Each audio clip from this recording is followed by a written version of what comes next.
Okey, Assalamualaikum warahmatullahi wabarakatuh dan selamat sejahtera kepada semua warga pendidik yang bersama-sama dengan kami pada hari ini, pada malam ini.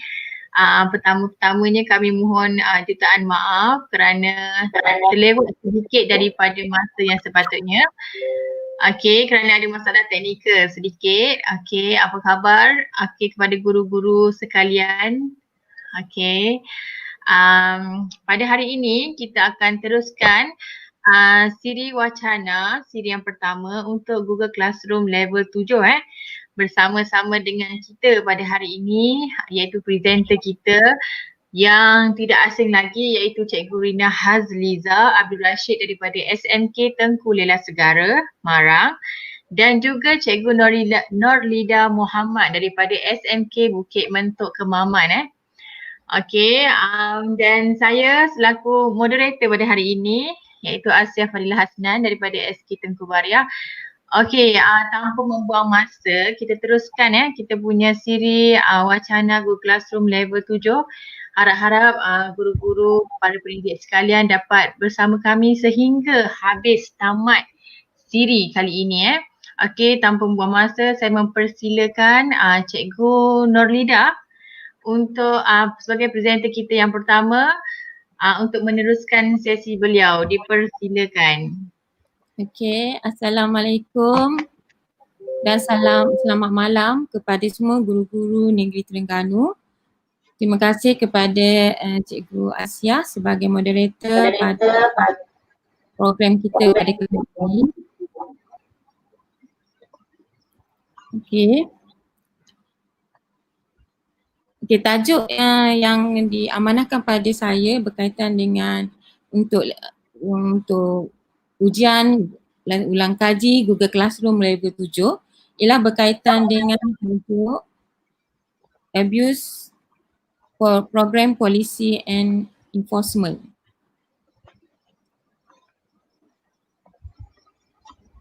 Okay, saya akan cuba share screen berkaitan dengan tajuk kita pada malam ini.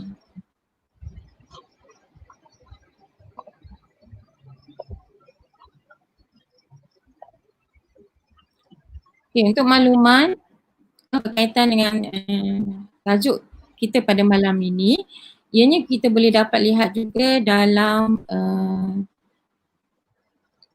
playlist nombor 102 iaitu yang disampaikan oleh Cikgu Azian. Berkaitan dengan abuse program policy and enforcement ni, perkara yang nak saya bincangkan pada malam ini ialah berkaitan dengan objektif.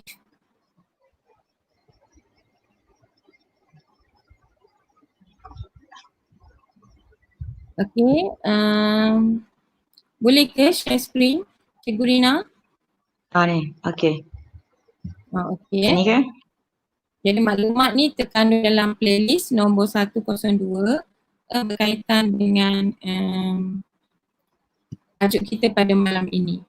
Objektif yang ingin dicapai dalam tajuk ini ialah menyatakan abuse program policy dan enforcement maksudnya, dan juga yang kedua ialah menyatakan beberapa contoh pelanggaran tentang polisi tentang polisi Google. Okay, kita lihat dulu berkaitan dengan maksud ataupun definisi kepada abuse. Boleh ke Cikgu Rina tukar skrin? Okey. Perasan. Maaf ya sebab kami saya tak boleh nak nak share ni. Okey, abuse. Abuse bermaksud penyalahgunaan yang dilakukan oleh pengguna apabila dia menggunakan produk daripada Google. Manakala polisi pula merupakan kontrak atau perjanjian bertulis yang menjadi panduan kepada pengguna. Manakala enforcement pula berkaitan dengan penguatkuasaan iaitu pematuhan yang kuat terhadap undang-undang, peraturan ataupun kewajipan yang perlu dipatuhi oleh pengguna mengikut polisi yang telah ditetapkan oleh pihak Google. Okay, itu yang dikatakan definisi kepada maksud tentang tajuk yang akan kita bincang pada malam ini. Okay, kemudian kita lihat kenapa Google merasakan polisi ini penting dinyatakan kepada pengguna. Pertama, Google ingin menyediakan perkhidmatan yang selamat dan dalam suasana yang positif kepada semua pengguna Google. Yang kedua, Google juga ingin membendung penyalahgunaan terhadap perkhidmatan yang disediakan oleh pihak Google. Kerana itulah, Google menetapkan polisi supaya setiap pengguna mematuhi segala polisi yang telah ditetapkan oleh pihak Google tanpa ingkar kepada polisi tersebut. Untuk maklumat guru-guru, sebelum kita memulakan kelas ataupun menggunakan aplikasi Google, kita kena sign in dulu ataupun perlu membuka akaun Google. Dan kalau guru-guru perasan, semasa membuka akaun Google, kita perlu accept ataupun menerima segala peraturan yang telah ditetapkan oleh pihak Google. Okay, kita lihat pengenalan tentang polisi Google. Polisi ini diguna pakai untuk semua perkhidmatan G Suite, termasuklah Google Drive, Google Document, Gmail, kalender dan juga Google Classroom. Dalam penggunaan Google Classroom, polisi ini merangkumi nama kelas, maklumat yang dikongsi dalam stream, komunikasi dan kerjasama antara guru dan pelajar serta bahan-bahan yang terdapat dalam kelas tersebut. Jadi apa saja aktiviti yang kita buat dalam Google Classroom mestilah mengikut polisi yang telah ditetapkan oleh pihak Google. Namun begitu, Google akan membuat pengecualian berdasarkan pertimbangan artistik, pendidikan, dokumentari atau ilmiah dan bahan yang memberi manfaat yang besar kepada pengguna. Contohnya, sekiranya maklumat yang kita masukkan dalam kita punya Google, aplikasi Google tu,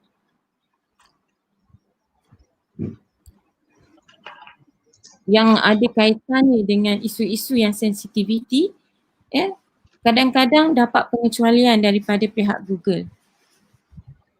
Maksud Google melihatnya sebagai satu sumber dalam sukatan pendidikan. Walau bagaimanapun, dasar ini akan berubah dari satu masa ke semasa. Kita lihat polisi Google yang telah ditetapkan oleh pihak Google, polisinya. Pertama ialah berkaitan dengan user account. Pelajar dan guru tidak boleh mengakses Google Classroom dalam portal digital dengan menggunakan akaun peribadi Gmail. Maksudnya di sini, guru yang menggunakan Google Classroom menggunakan akaun MOE tidak dapat invite pelajar daripada yang menggunakan akaun selain daripada MOE. Selain itu, untuk masuk ke dalam digital learning juga perlu menggunakan akaun Google MOE ataupun yang bersifat education. Contoh dia,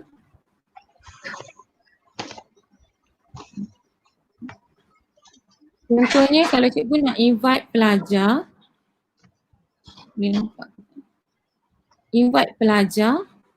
daripada Google Classroom, cikgu pergi pada bahagian pupil, cikgu cuba invite pelajar, invite student dan pelajar menggunakan email peribadi. Email peribadi saja, maksud bukan email MOE. Contohnya, Boleh nampak ke? Okey, contohnya seperti apa yang terjadi ialah guru tidak dapat invite pelajar dalam grup tersebut. Kerana pelajar menggunakan email yang berbeza dengan email yang dibuka oleh pihak guru ataupun menggunakan domain yang berbeza.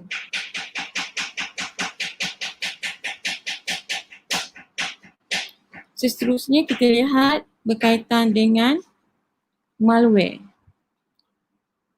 Perisian hasad adalah perisian yang ditulis dengan tujuan merosakkan peranti dan mencuri data.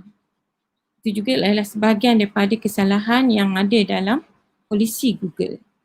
Manakala phishing adalah jenayah cyber di mana sasaran dihubungi melalui email, telefon atau mesej teks oleh seorang yang menyamar sebagai institusi yang sah untuk memikat individu menyediakan data sensitif seperti maklumat peribadi, perincian, kad kredit ataupun kata laluan. Biasanya phishing ni berlaku dalam email.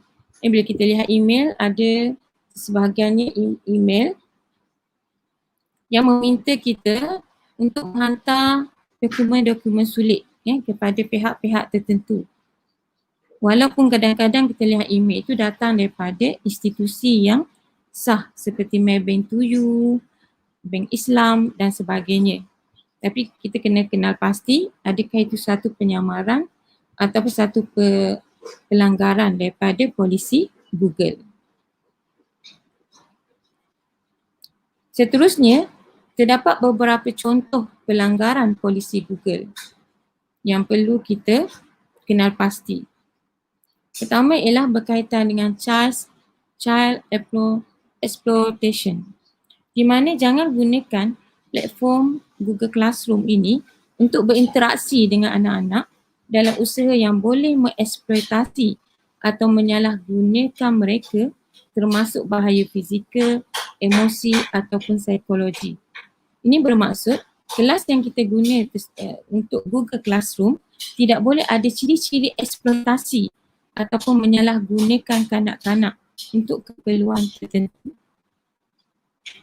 Okey, yang kedua, personal and confidential information. Google juga melarang kita supaya jangan berkongsi maklumat peribadi dan sulit. Kami tidak membenarkan penerbitan maklumat peribadi seperti nombor kad kredit, nombor lesen, kata laluan akaun atau maklumat lain yang tidak dapat diakses oleh umum. Dengan kata lain, Google melarang kita untuk meminta kepada pelajar-pelajar kita maklumat peribadi, terutama yang melibatkan LPDM, untuk menghantar maklumat tersebut kepada kita, memandangkan ini boleh di-share oleh pelajar-pelajar lain. Okey, contoh yang ketiga ialah illegal activity, di mana Google juga mengingatkan kita supaya jangan menggunakan Google Classroom untuk melakukan aktiviti haram atau mempromosikan kandungan, aktiviti atau tingkah laku yang berbahaya dan menyalahi undang-undang.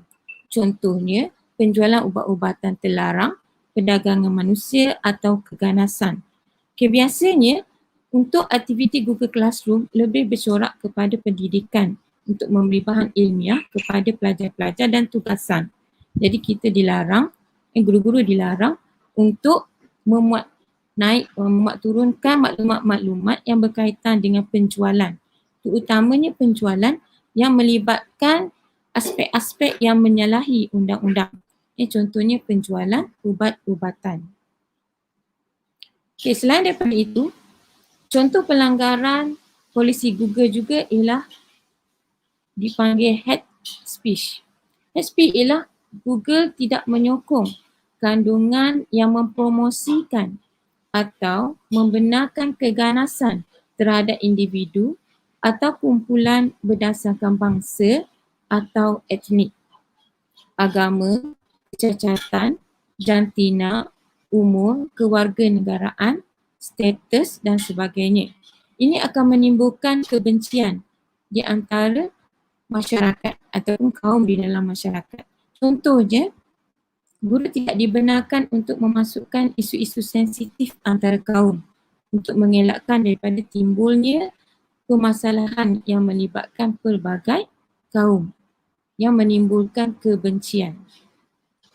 Contoh seterusnya ialah teroris konten, di mana Google Classroom melarang keras kandungan yang berkaitan dengan keganasan seperti kandungan yang mempromosikan tindakan pengganas, menghasut keganasan atau meraihkan serangan pengganas. Maklumat seterusnya ialah berkaitan dengan harassment, bully dan threat.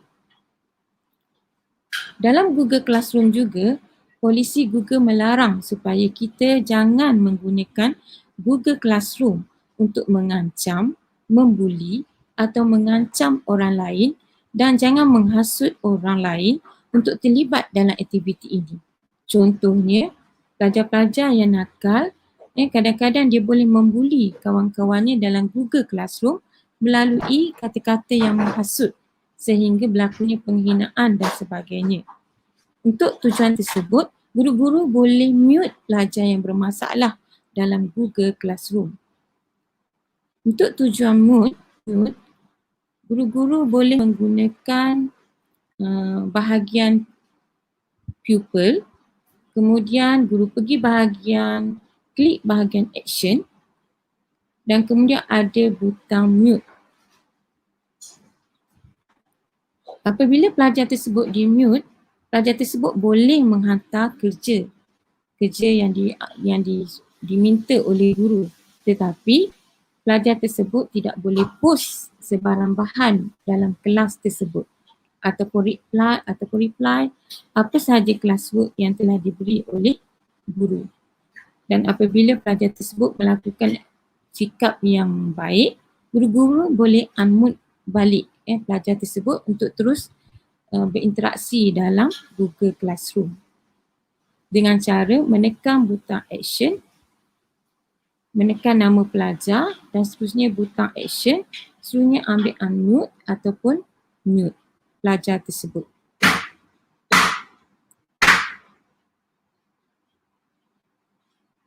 Okey, seterusnya polisi Google juga melarang kita melakukan adult material, iaitu jangan menerbitkan gambar ataupun video lucah ataupun pornografi yang mengaitkan isu-isu bukan pendidikan yang sepatutnya kita masukkan dalam Google Classroom. Dan yang terakhir, Google juga melarang kita supaya tidak melakukan copyright infringement, di mana kita mestilah menghormati undang-undang hak cipta. Jangan menggunakan kandungan yang mempunyai hak cipta tanpa kebenaran atau sediakan pautan ke laman web di mana orang boleh mendapatkan muat turun kandungan berhak cipta tanpa izin. Ini adalah dilarang sama sekali oleh pihak Google. Sekiranya guru-guru masih melakukan perkara-perkara yang dilarang oleh pihak Google berhak untuk menamatkan akaun anda dengan serta-merta dan anda boleh dikenakan tindakan undang-undang. Itulah antara beberapa perkara yang menjadi contoh kepada pelanggaran polisi Google. Untuk makluman guru-guru, telah disenaraikan akronim berkaitan dengan contoh-contoh pelanggaran polisi Google seperti spam, violence, hate speech, terrorist content, harassment, bully, threat, adult material, child exploitation, personal and confidential information, illegal activity dan copyright infringement. Okay, itu sahaja berkaitan dengan tajuk kita pada hari ini ialah Abuse Program Policy and Enforcement. Sekian, terima kasih dan saya serahkan kembali kepada moderator kita.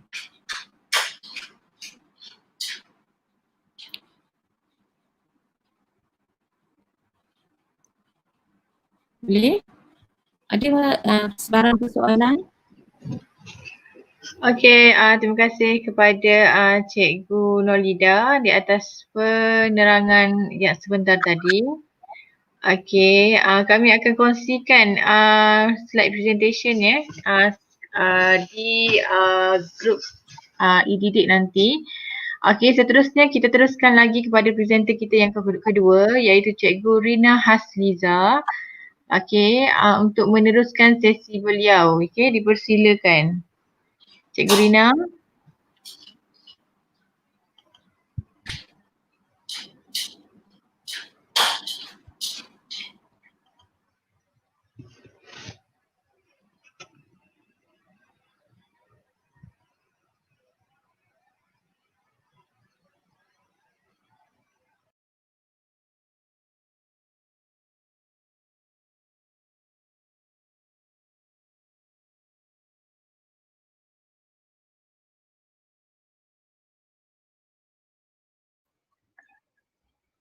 Ya.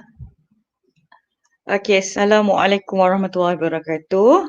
Harap paparan saya, skrin saya nampak jelas.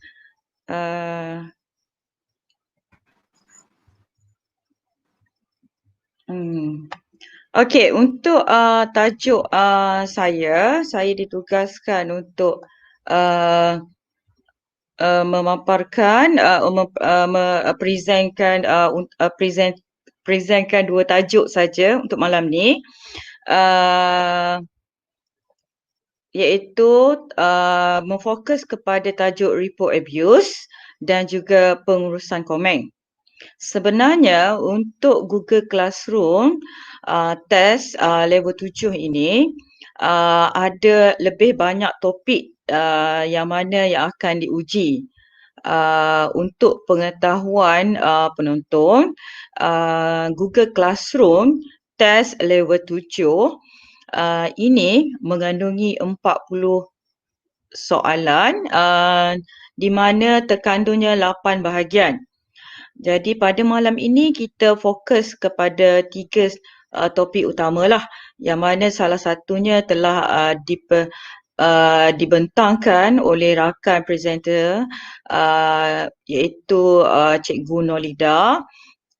Sekarang ni tiba giliran saya untuk memfokuskan dua topik, yang mana topik ini bagi penonton semua boleh merujuk kepada video di gg.gg/video-gc dengan merujuk kepada playlist 98 untuk report abuse, manakala playlist 73 untuk uruskan pengurusan komen.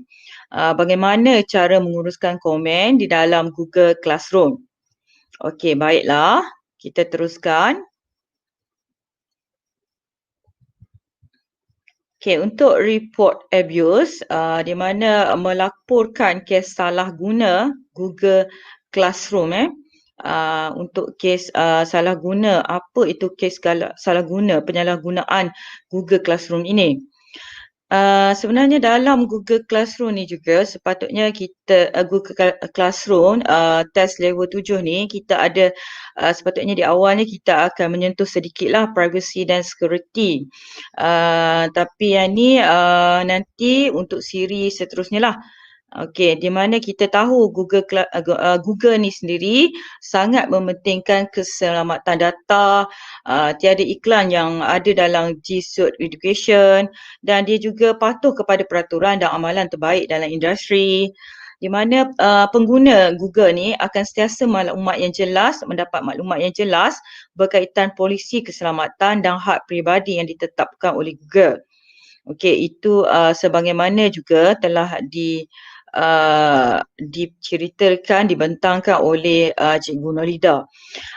Saya ingatkan balik dan kita fokuskan balik kepada penyalahgunaan Google Classroom ini, di mana untuk memastikan perkhidmatan yang diberikan melalui Google Classroom adalah selamat kepada semua pengguna, Google akan membuang semua bahan yang melanggar dasar yang telah ditetapkan oleh Google yang berkaitan dengan penyalahgunaan Google Classroom.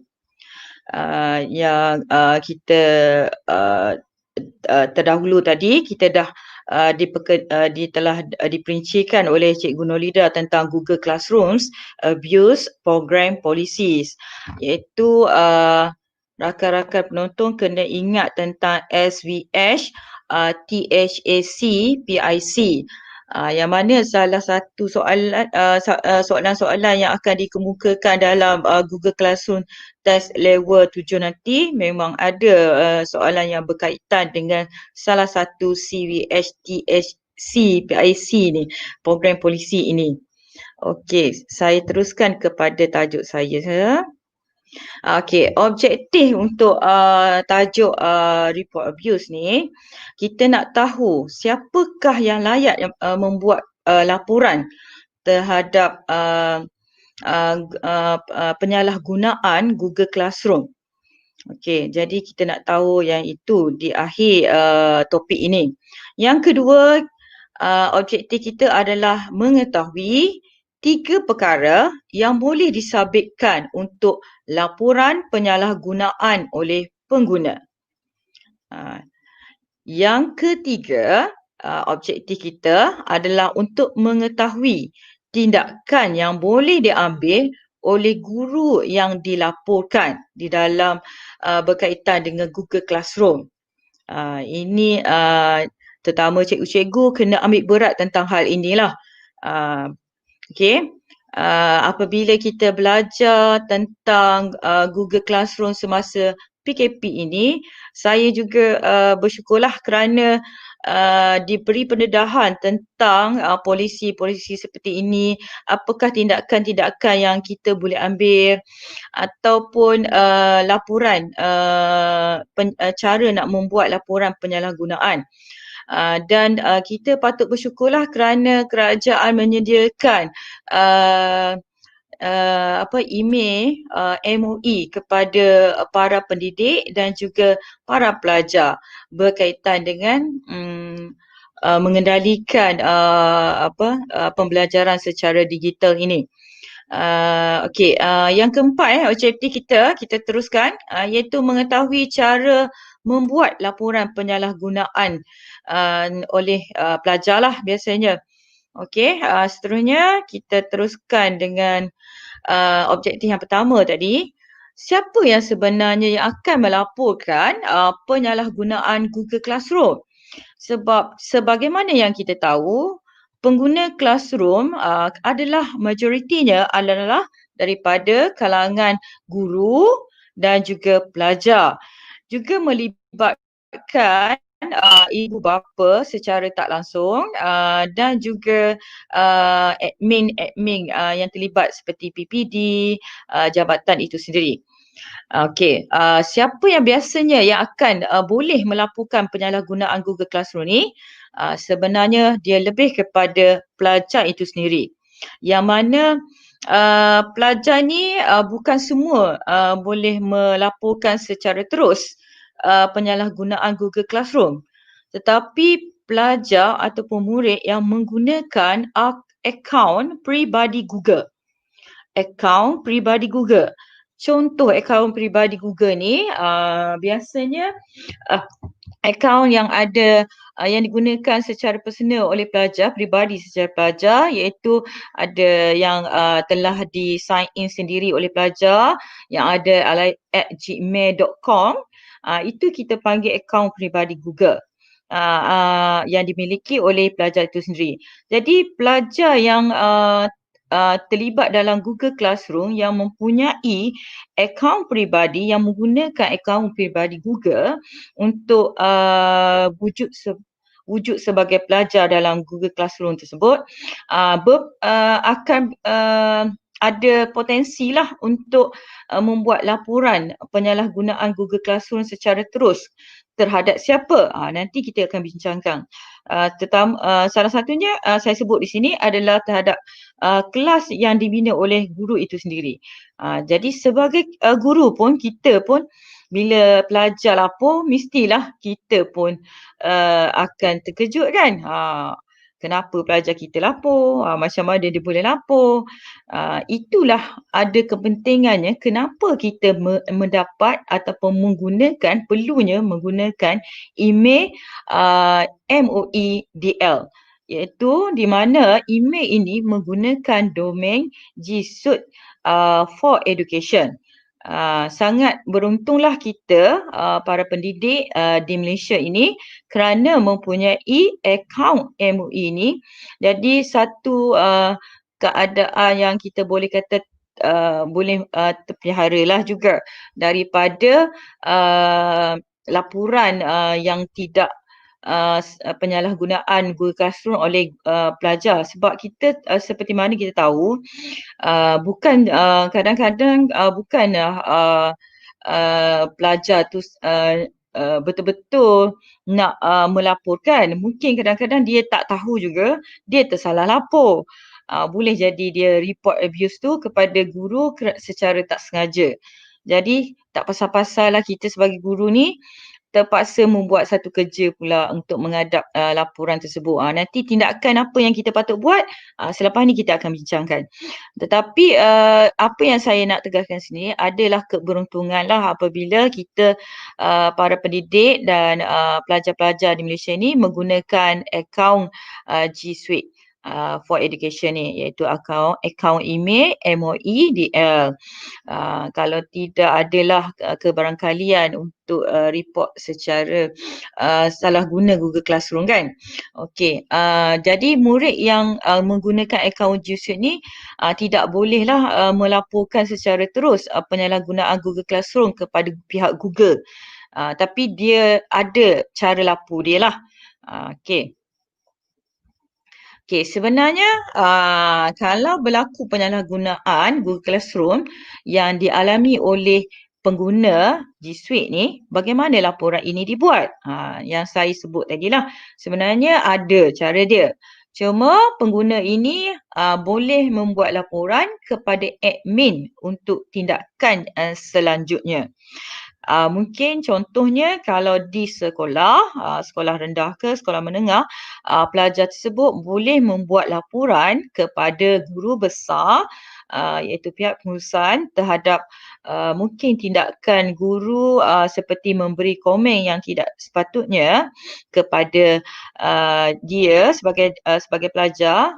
Jadi dia lapor terus kepada guru besar, mungkin ada tindakan susulan daripada itu, sama ada perlu dilakukan penyelidikan, adakah betul aduan oleh pelajar tersebut ataupun sebaliknya. Okey, okey, satu. Okey, harap penonton fahamlah, maksudnya pelajar masih boleh membuat laporan tapi bukan secara terus kepada Google. Hanya kepada pihak pentadbiran sekolah, ataupun jika tidak dapat diselesaikan oleh pihak pentadbiran sekolah akan ke pihak seterusnya iaitu PPD dan seterusnya ke JPM. Jika benar perkara penyalahgunaan Google Classroom dialami oleh pelajar itu. Okey, seterusnya objektif kita yang kedua adalah nak mengetahui tiga perkara lah yang kita boleh laporkan sebagai seorang pelajar lah. Bagaimana seorang pelajar ni boleh membuat laporan terhadap apa yang dia boleh buat. Laporan penyalahgunaan Google Classroom boleh dilakukan terhadap tiga perkara ini. Yang pertama, kelas. Jadi pelajar boleh membuat laporan penyalahgunaan Google Classroom dalam kelas. Contoh kelas, bukan contoh, apa yang situasi yang berlaku, kelas yang dilaporkan sebagai abusif, tindakan yang akan dilakukan adalah akan diperiksa terlebih dahulu oleh pihak Google jika pelapornya adalah menggunakan email domain Gmail personal. Jadi tindakan itu akan diperiksalah oleh Google terlebih dahulu. Jika benar ada penyalahgunaan Google Classroom dilakukan dan melanggar dasar yang dikemukakan oleh Google, maka seterusnya kelas itu akan dihapuskan oleh pihak Google.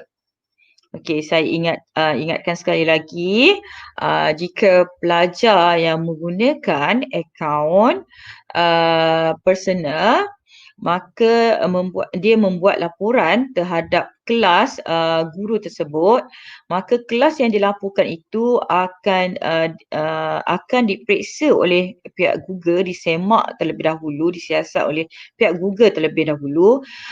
Sekiranya memang benar ada pelanggaran dasar di situ, maka kelas itu akan dihapuskan. Itu tindakan yang diambil, ya. Okey, jangan bimbang cikgu-cikgu. Kalau kita ambil tindakan yang betul, membina kelas atas dasar yang betul, insya-Allah tidak ada apa-apa yang perlu kita takutilah. Okey. Okey, yang kedua, dari segi penyalahgunaan Google Classroom, laporannya boleh dibuat terhadap post. Post yang dibuat oleh guru terutamanya di bahagian stream, announcement, di mana post yang mengandungi unsur-unsur penyalahgunaan dan dilaporkan oleh pelajar tersebut yang menggunakan email personal, maka post tersebut akan dibuang serta-merta selepas dilaporkan. Maknanya tindakan Google akan terus buang serta-merta post tersebut selepas dilaporkan, selepas post itu dilaporkan. Okey, semua ni saya akan tunjuk secara praktikal nanti bagaimana kita boleh report ni secara praktikal lah, macam mana saya tunjukkan pengguna yang menggunakan email personal lah yang boleh buat report abuse ni. Okey, yang ketiga, laporan penyalahgunaan Google Classroom boleh dilakukan terhadap komen. Okey, kalau jika terdapat komen yang mengandungi unsur penyalahgunaan dilaporkan oleh pelajar, maka komen itu juga akan dibuang serta-merta selepas dilaporkan. Jadi tindakan yang sama sebagaimana post tadilah. Okey, itu. Okey, seterusnya. Yang ketiga, objektif yang kita nak tahu tadi, apakah tindakan guru jika kelas kita dilaporkan? Okey, apa tindakan kita kalau ada pelajar kita melaporkan penyalahgunaan Google Classroom? Jadi, tindakan guru tersebut ataupun kita sebagai guru tersebut perlulah kita memohon agar semakan dibuat ke atas laporan dan kelas. Okey, saya ulang. Jadi guru tersebut yang telah dilaporkan itu perlulah membuat permohonan untuk menyemak ke atas laporan tersebut dan juga kelas. Okey, jika semakan telah dibuat, kita juga boleh memohon sekali lagi untuk semakan semula. Okey, itu adalah tindakanlah yang sewajarnya yang diambil oleh guru. Mungkin kadang-kala bukannya laporan itu agak berat, kadang-kala mungkin laporan yang dibuat oleh pelajar itu tidak sengaja. Jadi perkara tersebut mendapat perhatian pihak Google, maka perlulah kita sebagai guru jangan putus asa untuk memohon semakan itu dibuat. Okey, nak membersihkan nama kita semula. Okey. Tapi setakat ni belum lagilah ada dakwaan di mahkamah. Wallahu alam. Setakat ni memang belum ada lagi dakwaan di mahkamah. Tidak adalah sampai tahap itulah. Sekiranya ada penyalahgunaan Google Classroom, belum sampai tahap tu, belum ada lagi undang-undang tersebutlah. Okey. Jadi cikgu kena ingatlah bagi yang mengambil GC test level 7 ada soalan yang berkaitan dengan tindakan ini. Okey, seterusnya. Bagaimana cara murid membuat laporan penyalahgunaan kelas dalam Google Classroom? Okey. kita dah tahu murid boleh membuat laporan terhadap kelas, post dan komen. Tapi kita nak tahu cara dia. Bagaimana dia buat report abuse tersebut. Okey. Langkah pertama, dia akan pilih kelas terlebih dahulu. Pilih kelas sebab mungkin pelajar ni dia dah ada banyak kelas subjek-subjek tertentu. Jadi dia akan pilih kelas yang dia nak buat report tersebut. Okey, yang kedua, dia akan klik pada vertical ellipsis pada penjuru atas kanan kad kelas tersebut. Okey. Itu step yang kedua. Okey. Yang ketiga, klik pada report abuse. Dan yang keempat, akan pilih sebab dan akhir sekali klik OK. Okey. Ada 5 step di sini. Okey, paparan dari segi gambar dia. Okey, pertama saya ulang balik sekali lagi. Pelajar tersebut bagaimana dia nak buat report abuse ni? Pertama, dia akan pilih kelas tersebut. Contoh saya di sini saya bagi contoh pelajar ni pilih kelas ulang kaji GC level. Ni contoh je sebenarnya. Okey, jadi dia akan klik vertical ellipsis yang berada di sebelah atas, penjuru atas kad kelas. Ni paparan di classes di mana dia akan pilih kelas tersebut, dia akan klik di situ dan akan terpaparlah report abuse. Ada satu lagi an arrow. Okey, dia akan ambil report abuse dan dia akan klik di situ. Okey, apa yang dia akan buat? Ni saya besarkan, dia klik report abuse. Okey, akan keluarlah paparan begini. What would you like to report?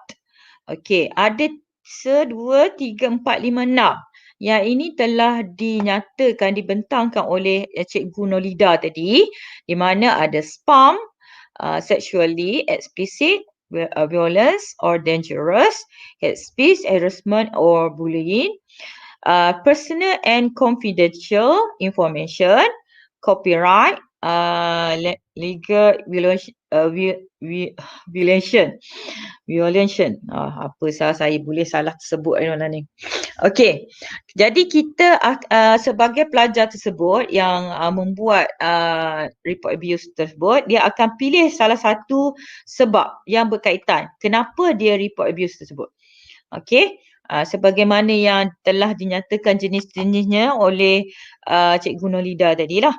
Okey, selepas kita klik, pelajar tersebut klik, dia akan terpapar paparan yang ketiga ini, iaitu jika pelajar tersebut ingin meneruskan laporan, maka dia akan klik OK. Kalau dia okey tiba-tiba tersalah tak sampai hatilah, dia akan klik back, boleh. Tapi kalau dia teruskan dengan laporan, maksudnya dia akan klik OK lah. Okey. So ada itulah step dia lah. Klik pilih kelas, klik vertical ellipsis ni dan report abuse dan seterusnya pilih sebab dan last sekali dia akan klik OK. Okey. Okey, untuk murid tersebut pula membuat laporan penyalahgunaan post pula dalam GC. Okey, apa beza dia? Ada sikit je beza dia dekat last ni, ada done. Okey, dia masih kena pilih, tadi kita pilih kelas, yang ni untuk post kita akan pilih post lah. Biasanya post ni berada di stream, di stream. Okey, jadi post yang dibuat oleh guru mungkin tidak menyenangkan hati pelajar tersebut. Maka dia akan pilih post tersebut, dia akan klik pada vertical ellipsis pada penjuru kanan sebelah atas post. Kemudian dia akan keluarlah paparan di mana salah satunya dia akan keluar pada report abuse. So dia akan klik di situ. Dan yang keempat dia akan pilih sebab. Sama seperti tadi. Dan dia akan teruskan dengan klik done. Okey, gambar dia macam ni.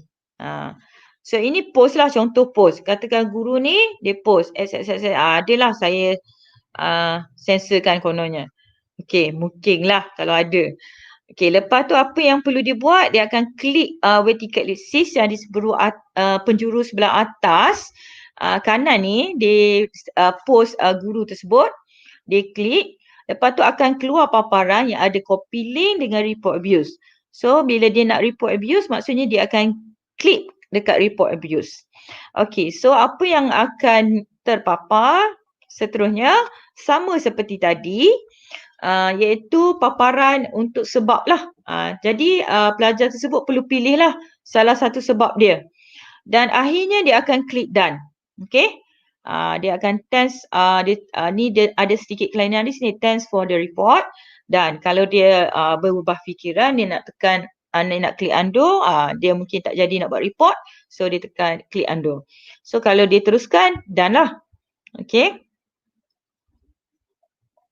Okey, yang ketiga, cara murid membuat laporan penyalahgunaan komen. Okey, yang pertama tadi kelas, lepas tu post, komen. Okey, hampir sama juga yang komen ni dengan yang kelas. Okey, cuma ada beza sedikit je. Kita pilih komen yang dikemukakan oleh guru tadi. Pelajar tu dia nak buat report kan, report abuse. So dia akan pilih komen yang dia rasa mendatangkan ancaman ke ataupun apa-apalah yang dia tidak gemari ke. Okey, maka dia akan pergi ke komen tersebut, dia akan kena bawa cursor tu ke sebelah kanan komen. Sebab titik yang 3 tegak tu ataupun traffic light ataupun kita panggil, kita sebut dalam istilah betul dia vertical ellipsis, di bahagian penjuru atas komen, maka kita perlu klik di situ. Sebelum tu kena guna cursor lah, bawa ke sebelah kanan tu. Barulah nampak paparan vertical ellipsis tu pada ruangan komen. Okey, lepas tu klik di situ akan keluarlah report abuse. So kita pilihlah sebab dia. Okey, macam tadi juga sama je. Okey. So klik okey. Okey, yang ini yang saya kata tadi lah. Ini adalah salah satu komen yang dikemukakan oleh guru. Jadi pelajar ni tengok komen ni, dia kata ni mengancam keselamatan dia. Okey, contohlah. So dia apa yang dia buat, pelajar tersebut akan klik, dia bawa cursor sebelah kanan. Bila dia bawa cursor sebelah kanan, barulah dia nampak vertical ellipsis ni, dan kemudian barulah dia klik vertical ellipsis tersebut, dan barulah dia akan terpapar report abuse dan klik report abuse tu. Okey. Sama seperti tadi juga, iaitu klik salah satu sebab. Dan last kali dia klik okey. Masih ada lagi butang back kat sini kalau tak jadi nak report abuse. Okey. Okey, itu saja untuk pelajar tersebut membuat laporan. Cara dia buat laporan kepada pihak Google. Tapi ingat pelajar yang boleh membuat laporan sebegini adalah pelajar yang menggunakan email personal sahaja. Okey, saya end dulu di sini.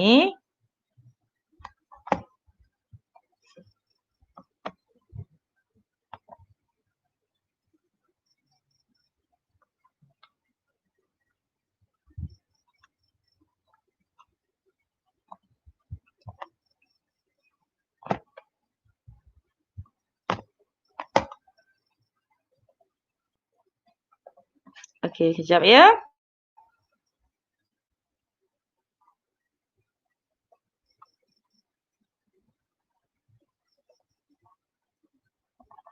Sekejap .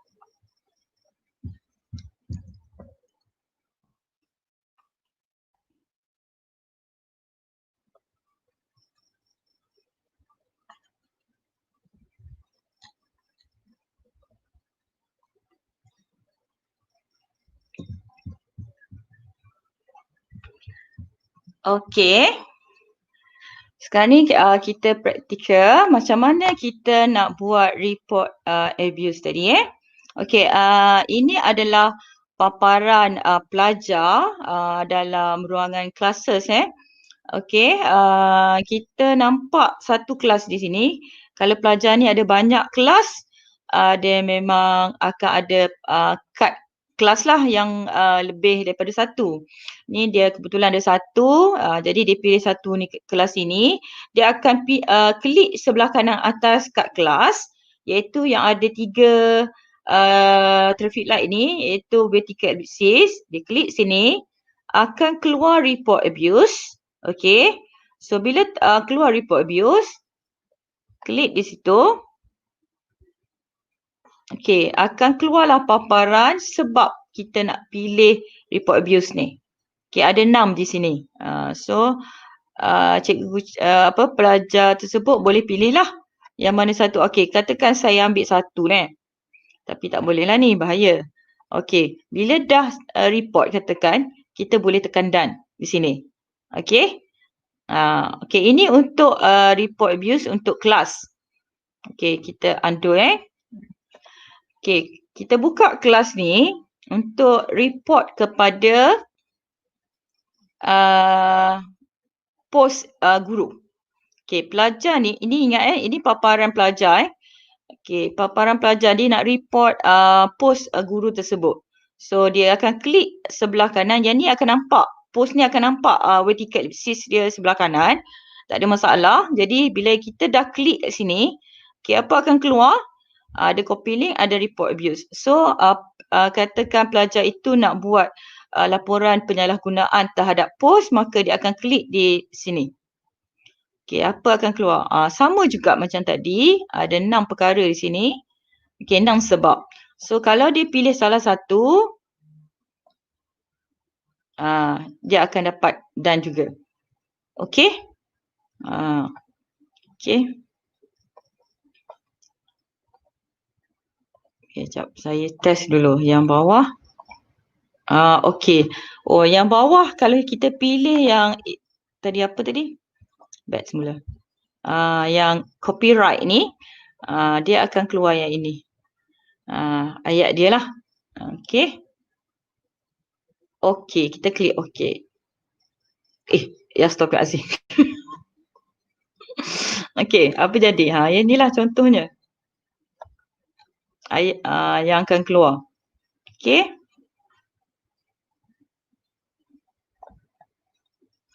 Okay, untuk komen pula. Contoh komen yang dikeluarkan, yang dibuat oleh guru ni. Dia buat, okay, katakanlah komen ni menyalahgunakan, akan dibuat oleh report abuse oleh pelajar. Okay, kita ambil, ni komen ni bukan post, komen cikgu Okay, komen, katakan kita ambil satu. Okay, dia bila kita pergi dekat komen di sini, memang tak nampak kan vertical ellipsis ni. Tapi bila kita bawa ke sebelah kanan, baru kita nampak. Vertical ellipsis ni. Maka kita klik di situ, maka boleh tekan, boleh klik report abuse.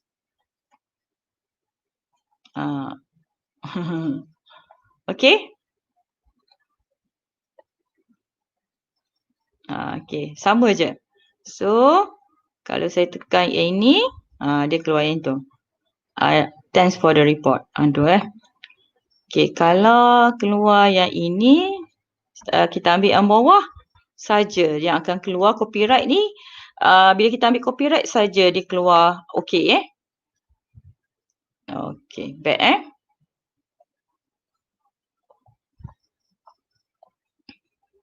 Okay, itu saja untuk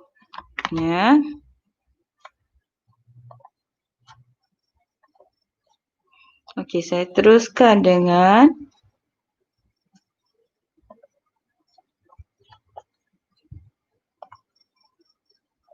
Okay, yang kedua, topik kedua, cara menguruskan komen di dalam Google Classroom. Okay, urus komen. Okay, playlist yang kita boleh rujuk ini antara playlist dekat gg.gg, video GC, iaitu tajuk dia cara menguruskan komen semasa memberi feedback kepada tugasan murid oleh Wayu Imura. Okay. Okay, objektif subtopik ni sebenarnya kita nak dapat mengetahui macam mana kita nak tambah komen pada tugasan di kelas.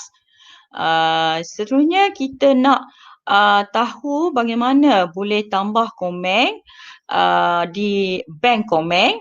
Juga selain itu macam mana kita nak guna komen dekat bank komen tersebut. Dan ada 3 lagi tentang bank komen, iaitu kita boleh edit komen dekat bank komen, dan di mana kita boleh tahu bagaimana kita boleh buang komen tersebut, dan juga last kali kita salin komen di bank komen. Yang saya warnakan orange pink ni semuanya di bank komen. Bank komen tu kat mana? Nanti saya tunjukkan. Sekarang ni kita fahamkan dulu apa yang kita nak tahu tentang topik ni. Yang tengah biru ni yang bagaimana kita nak memahami dan menggunakan private comment. Okay. Yang kuning ni tentang komen di tugasan kelas. Okay.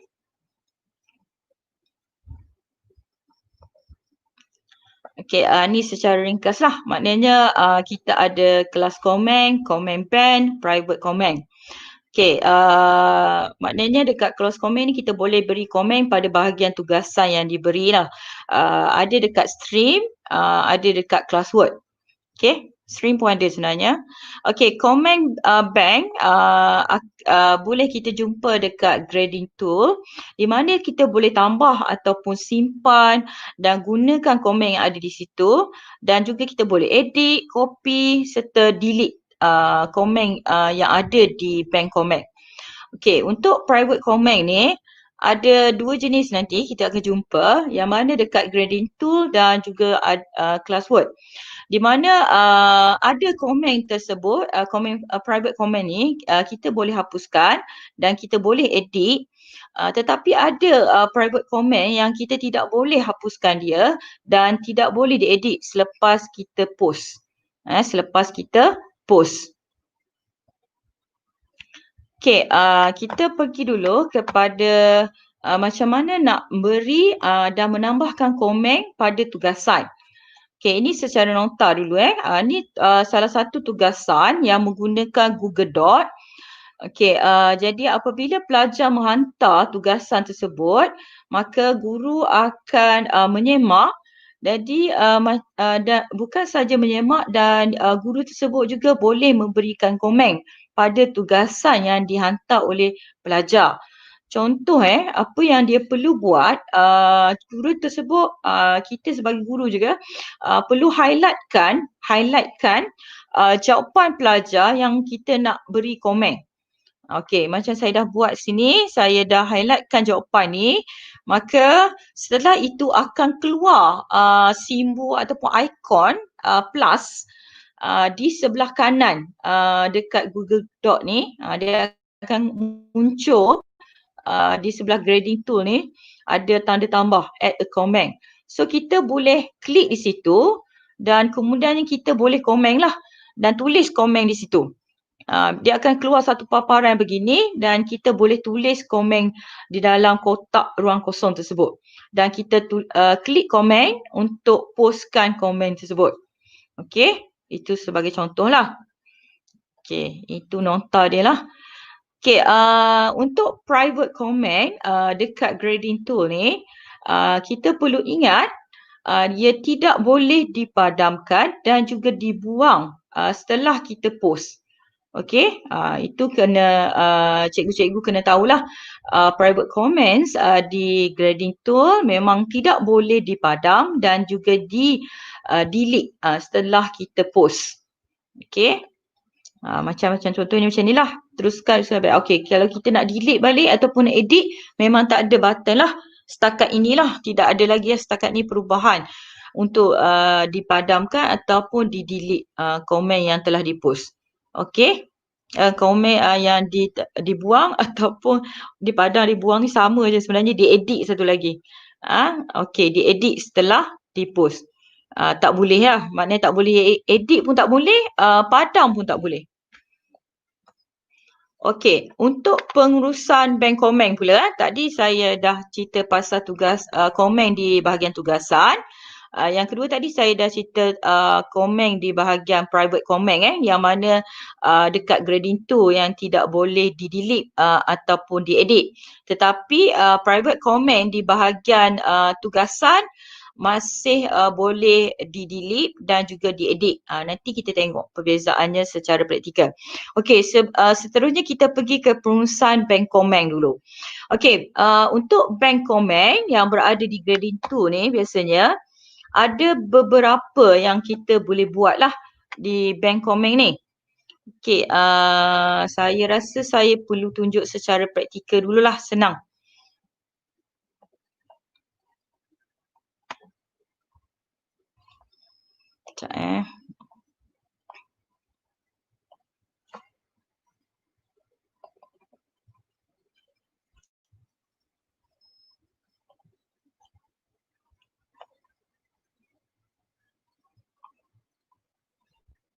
Sekejap sabar ya.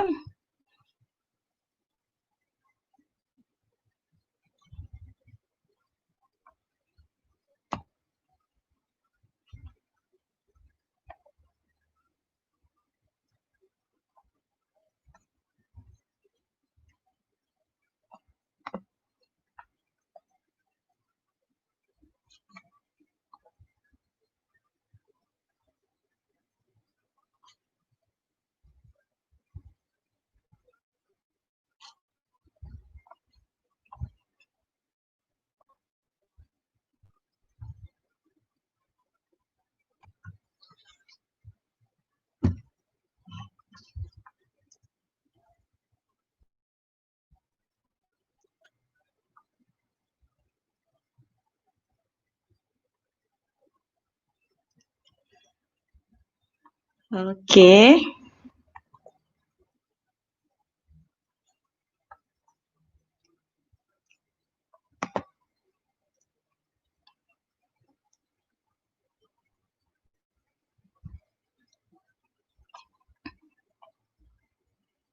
Okey, dah nampak paparan saya. Okey, ini adalah salah satu tugasan mata pelajaran saya iaitu fizik berkaitan dengan kertas 3. Okey, ini adalah soalan dia dan ini adalah jawapan yang diberikan oleh pelajar lah. Okey, apa yang kita boleh buat pada ruangan jawapan pelajar ni untuk semakan, selain pada semakan kita boleh komen. So contoh saya highlightkan ayat yang diberikan oleh pelajar ni. So bila saya highlight ada muncul ikon plus ni, tanda plus.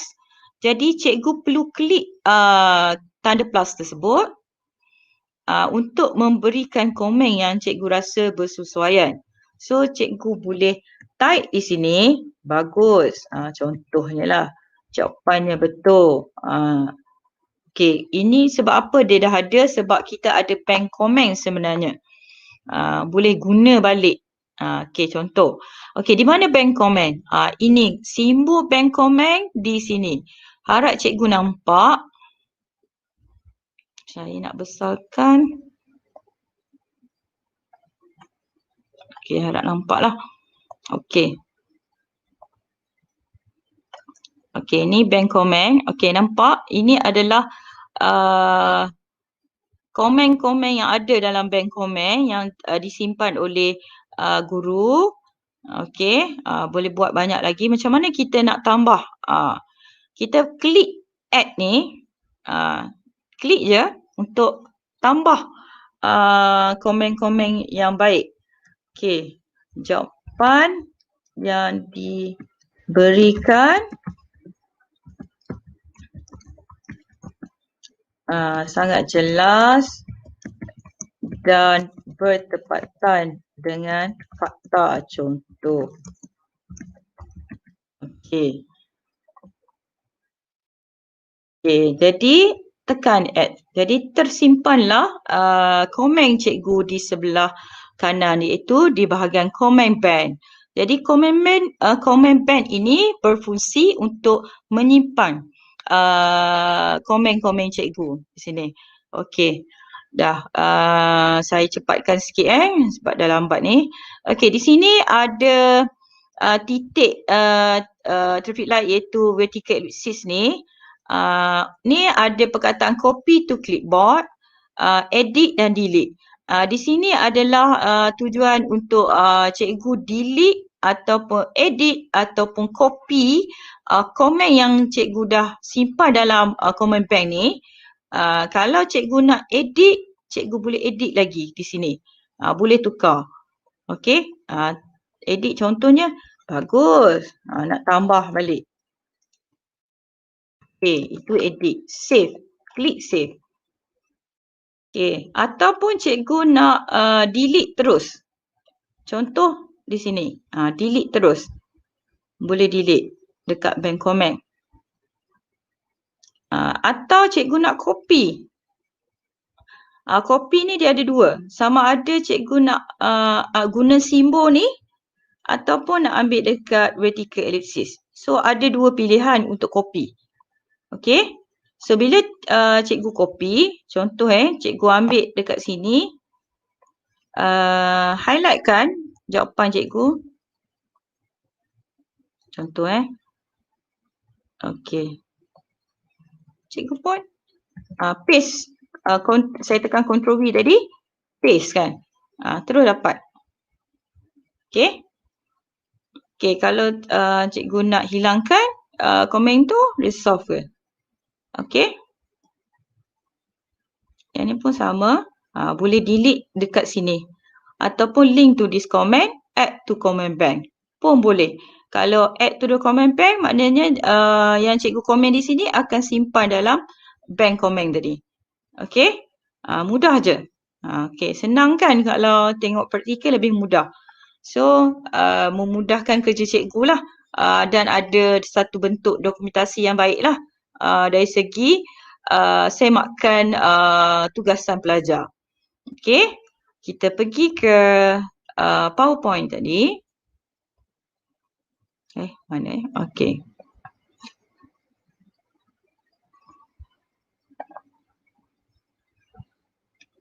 Okey, dah. Saya rasa saya tak bagi ni pun cikgu, saya harap cikgu dah nampak lah, penonton-penonton semua dah nampak macam mana tambah, simpan komen, salin komen. Salin komen ada dua tadi, sama ada tekan dekat ikon ni yang macam kertas ni ataupun klik dekat pilihan yang ada 3 tu, vertical ellipsis. Okey, ataupun untuk edit komen sama juga dekat klik dekat vertical ellipsis juga. Okey. Okey, untuk delete komen pun sama, tekan dekat vertical ellipsis juga di bahagian bank komen. Okey. Jadi masih boleh guna komen daripada bank komen yang ada tu untuk digunakan untuk tugasan yang dihantar oleh pelajar lain. So tak perlulah cikgu nak tarik banyak kali kan. Jadi begitulah kelebihan bank komen ni. Okey. Okey, satu lagi saya lupa. Saya nak tunjuk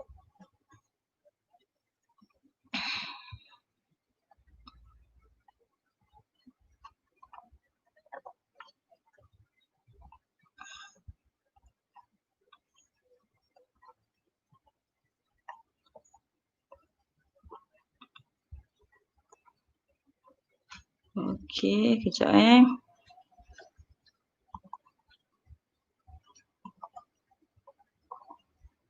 Semula sekejap cikgu. Saya tertinggal tadi. Okey. Dekat bank comment, dekat private comment di sebelah bawah grading tu tadi, ada sini add private comment. Jika cikgu tarik di sini,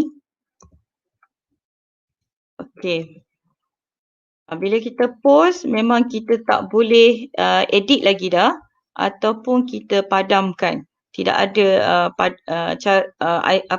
button untuk padamkan balik private comment yang berada di grading tool ni. Okey.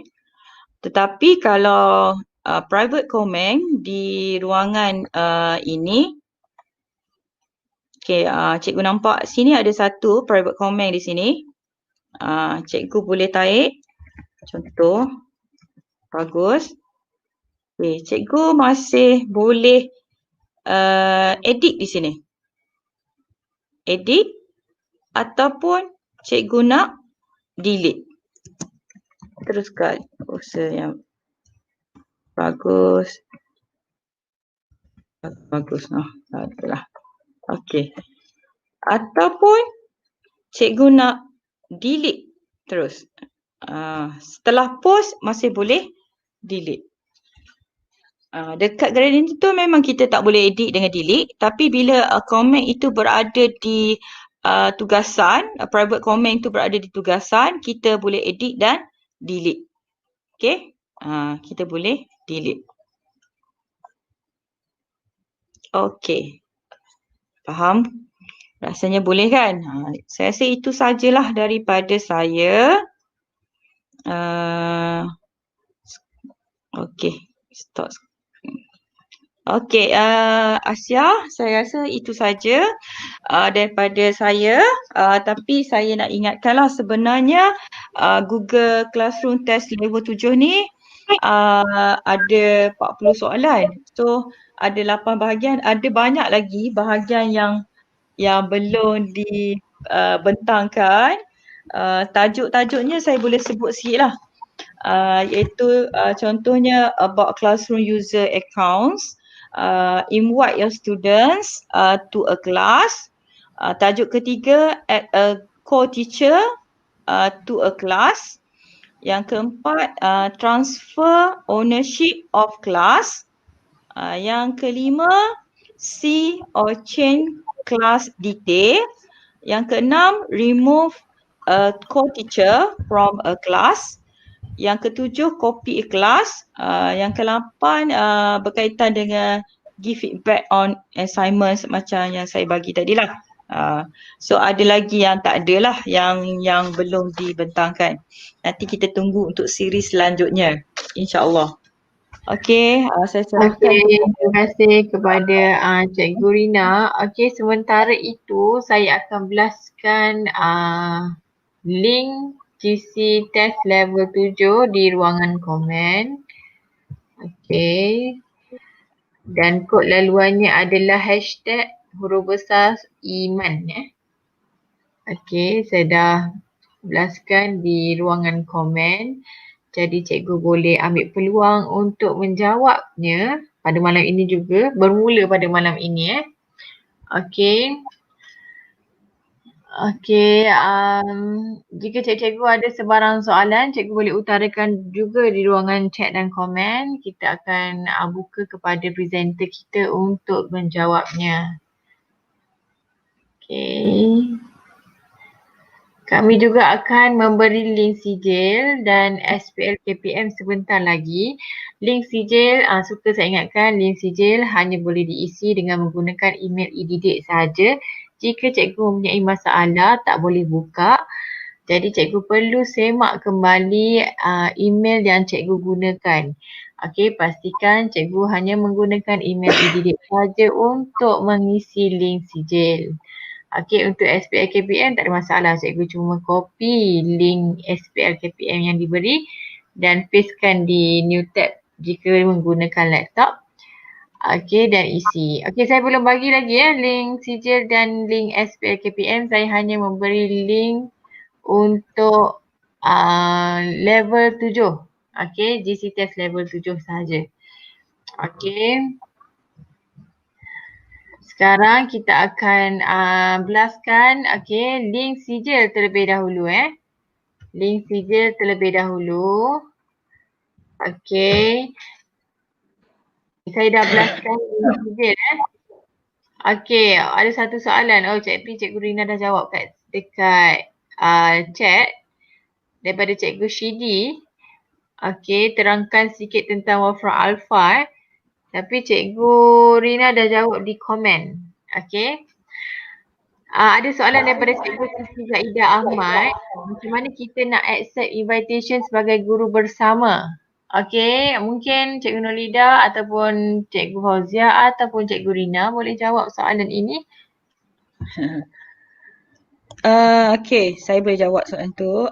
Kita boleh terima invitation sebagai guru bersama tu melalui email yang dihantarlah kepada kita, kena check inbox kita lah. Biasa kalau ada invitation mesti dapat melalui email. Ataupun apabila guru tersebut buka Google Classroom, dia nampak klik join sebagai as a co-teacher, dia boleh terima terus. Okay, itu jawapan saya lah. Mungkin ada kawan-kawan boleh tambah.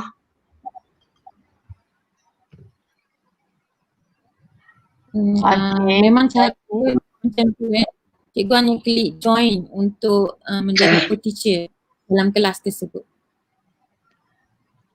Okey, saya harap cikgu ni. Okey, Cikgu Nurani, link CJ tak hidup. Okey, sekejap ya, saya semak. Okey.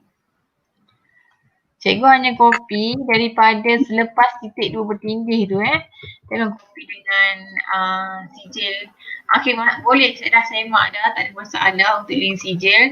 Cikgu-cikgu kalau boleh, mesti kalau cikgu nak copykan daripada selepas titik bertindih tu bermula dengan TINY. Okey, jangan copy sijil tu sekali nanti tak boleh baca. Okey, dan saya juga dah berikan link untuk GC level test GC level 7 GC test level 7. Okey. Jadi cikgu boleh ambil peluang pada malam ini untuk menjawabnya. Okey, kod laluannya adalah hashtag huruf besar semua Iman. Okey, jika ada sebarang soalan lagi, cikgu boleh utarakan di link komen, di live komen. Okey, sekarang kita akan belaskan untuk daftar peserta SPL KPM. Okey, sila copy bermula dengan HTTPS cikgu. Okey, kita dah belaskan link sijil, link SPL KPM dan link untuk GC test level 7 di ruangan komen. Okey, cikgu sebelum cikgu copy, cikgu pastikan cikgu copy bermula di tempat yang betul. Okey. Link sijil hanya boleh diisi menggunakan email e-didik sahaja. Okey, saya sangat mengalu-alukan dan menggalakkan semua cikgu, terutamanya daripada guru-guru warga pendidik Terengganu untuk bersama-sama kita tambah ilmu ataupun dan menguji kita punya kefahaman dengan mengambil Google Classroom level 7 ini. Okey, pada malam ini kita juga buka kepada negeri lain Okey, boleh juga Cikgu T mailing Boleh. Pada malam ini, untuk malam ini sahaja. Ya. Untuk pengetahuan penonton dan cikgu-cikgu yang belum pernah ambil GC test level 7, sedalam makluman saya, biasanya level 7 ni dia ada 2 set soalan lah. Kalau tak silap saya, sebab rasanya saya jawab hari tu memang 2 lah. 2 set soalan yang berbeza, cuma ditukar-tukar je lah. Ada yang sama lah. Jadi level 7 ni adalah antara level yang mencabar lah. Mungkin ada negeri-negeri lain, guru-guru negeri lain dah jawab daripada negeri yang dah lancarkan level 7, mungkin berpeluang jawab di Terengganu, mungkin boleh skor sikit 100 kan. Sebab banyak kali juga cuba nak dapat 100 tu, bukan senang. Kod laluan tak sah Asia, ya ke tak? Tidak ya. Okey, saya bagi clue lah sikit soalan-soalan yang ada kaitan dengan level 7. Cikgu-cikgu boleh study lah tentang extension.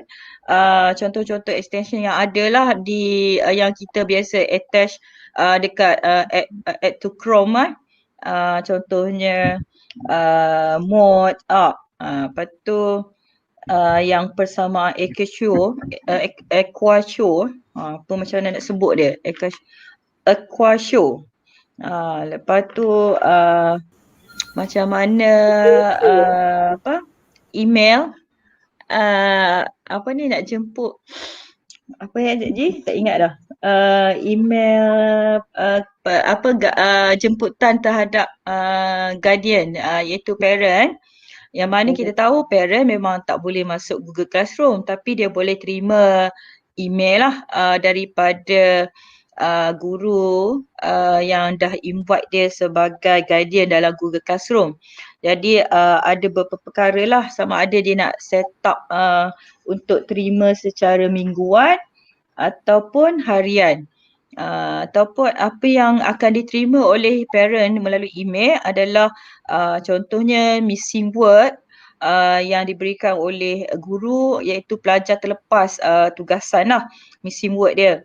Ataupun tugasan akan datang iaitu upcoming word dan juga kelas aktiviti lah yang akan diterima oleh guardian melalui email tentang aktiviti anak dia ataupun jagaan dia lah yang berkaitan dengan Google Classroom. So dia boleh terima missing word, upcoming word dan juga kelas aktiviti. Dan guardian tu boleh pilih sendirilah kekerapan email yang boleh diterima olehnya sama ada secara mingguan ataupun harian.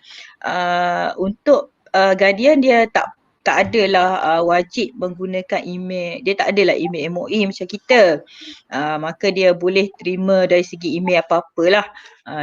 Email personal dia ke, Yahoo ke, kita boleh invite je. Tak ada masalah benda tu. Okey, ada nak tambahan lagi daripada rakan-rakan?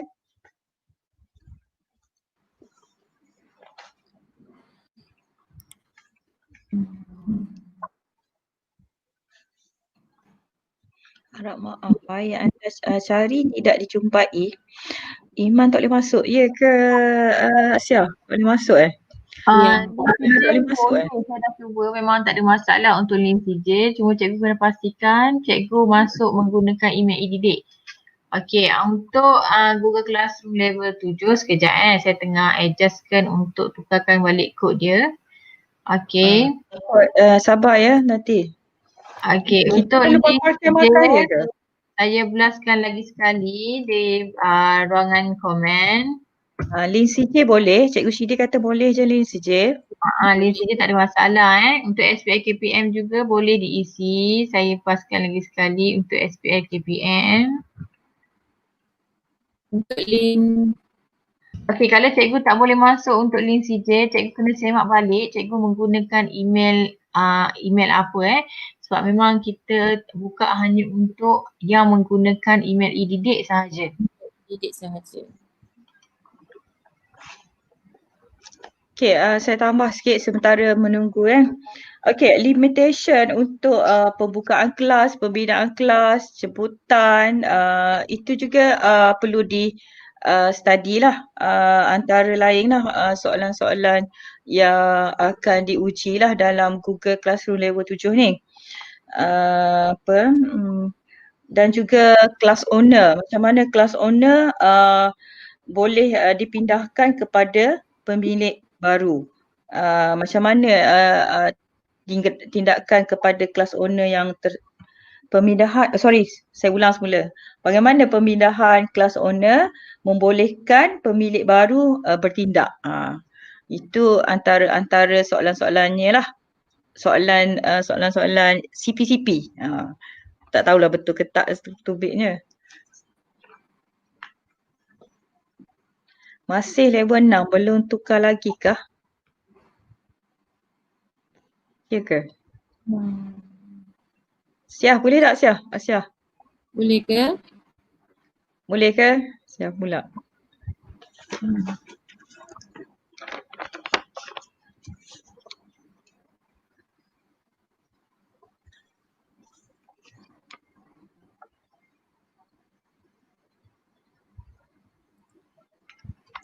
Syah boleh Syah? Okey, cikgu-cikgu untuk study level 7 ni, selain pada tu, cikgu juga boleh study tentang snack camera Snack camera yang salah satu extensionnya aplikasi lah yang dalam apabila kita Google, kita cari Snap Camera, kita boleh install. Di mana Snap Camera ni salah satu aplikasi yang mana kita boleh setting lah wajah kita berbeza daripada sebenar, kita tambah macam muka, rambut jadi lain. Tapi dia memang makan banyak space sikit lah dalam laptop kita. Kita perlu buka Snap Camera, kita perlu masuk pautan Google Meet ni. Lepas tu kita setting dulu, macam mana kita perlu setting kat video. Lepas tu barulah kita boleh pilih Snap Camera. Ini salah satulah yang perlu cikgu study untuk Google Classroom test level 7. Okey, sebenarnya tujuan kita guna Snap Camera tu lebih kepada menarik perhatian pelajar-pelajar aja sebenarnya. Contohnya apabila mengadakan pembelajaran online menggunakan Google Meet. Jadi apabila menggunakan Snap Camera tu, jadi mungkin paparan wajah kita nampak lain lah daripada biasa. So itu salah satu cara lah nak menarik perhatian untuk pelajar lah untuk belajar dengan lebih dengan cara suasana yang berbeza daripada biasa. Okay. Ada lagi nak tambah?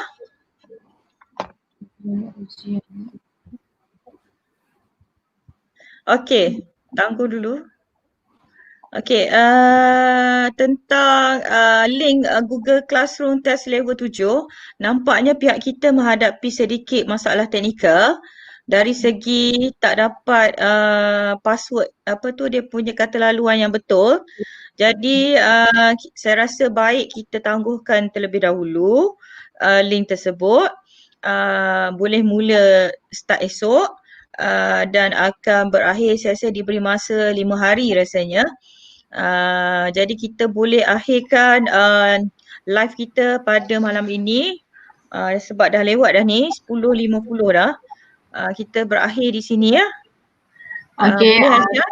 Ya, boleh. Kami mohon maaf daripada pihak kami. Kami akan belaskan sejurus saja masalah yang dapat diselesaikan. Kita akan post terus di ruangan chat Telegram di link di Telegram Terengganu Jadi cikgu boleh semak di situ Okey. Yeah. Cikgu jangan risau ya. Okey, kami memohon jutaan terima kasih. Kami mengucapkan jutaan terima kasih di atas penyertaan para warga pendidik pada malam ini dan mohon maaf di atas segala kekurangan yang berlaku. Okey, harap cikgu dah isi untuk link sijil dan SPL KPM. Jadi terima kasih kepada presenter kita, juga tidak lupa kepada cikgu Fauziah yang berada di belakang tabir. Okey, kita akhirkan dulu kita punya live pada malam ini dengan wabillahi taufiq wal hidayah. Wassalamualaikum warahmatullahi wabarakatuh. Dan selamat malam Terima kasih semua. Boleh end Boleh end